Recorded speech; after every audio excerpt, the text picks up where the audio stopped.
Slavery. Widely different perspectives. When a Western person asks whether Islam approves of slavery, my answer is a definite no.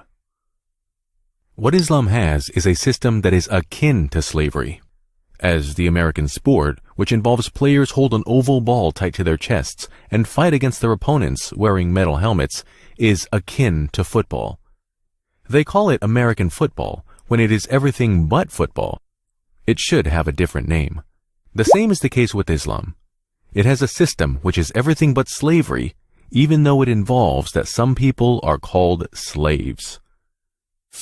Anybody who knows something about slavery realizes that a slave loses his humanity and becomes an object whose owner can do whatever takes his fancy.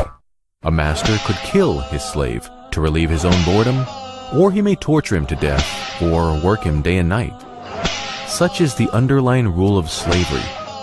These are not isolated cases, but basics of slavery, as anyone who saw the film 12 Years a Slave or Django Unchained clearly knows. Do you remember the scene in which dogs are eating slaves alive? Do you remember that? Now, do you realize that this actually happened? I bet you didn't think of it, but this is normal. Because again, a slave loses his humanity and becomes an object owned by his master. Under Islam, the whole thing is different. A slave retains his humanity. No measure of ill treatment of slaves, however small, is permissible. Even assigning a task that is too hard for the slave to do is not permissible. If such a task must be completed, then Islam requires the master to help the slave and work with him. Such was the commandment of Prophet Muhammad. Do not charge them with tasks they cannot fulfill. If you do, then help them. These are better work conditions than those endured by countless employees of some multinational companies.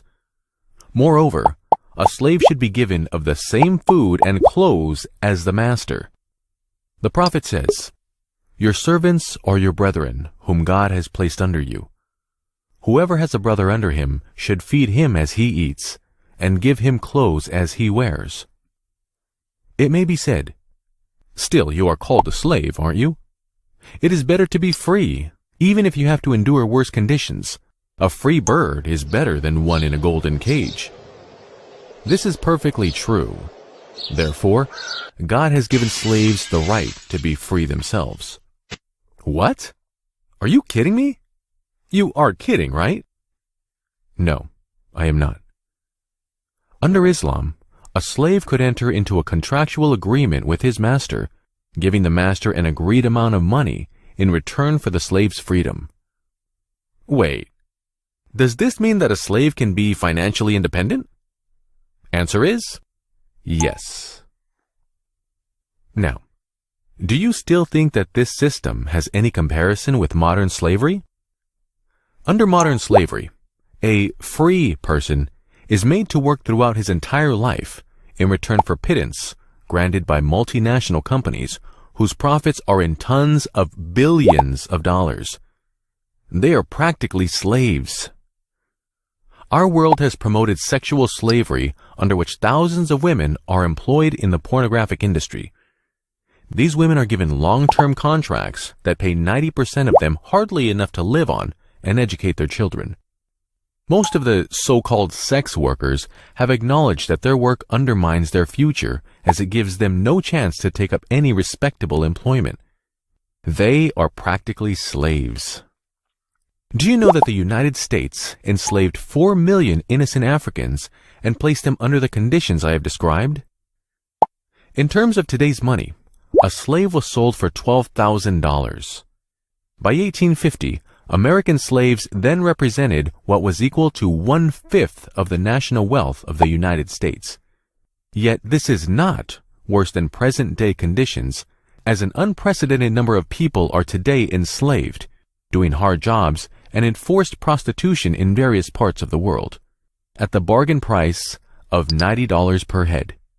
This is cheaper than the price of a pair of trainers from Nike. Now, it may be said, but Islam imposes slavery on captives of war, does it not? The answer is yes, undoubtedly. If you were taken captive in war, would you prefer to be a slave under Islamic conditions as I have described? Or would you try your luck under the Geneva Conventions as they are applied in Abu Ghraib prison, for example? Or Guantanamo? Or the German concentration camps? Or in Syria? Or Israel? Answer me. Point to me on a time and place map which conditions do you prefer as a war captive? Right. I would choose Islam too.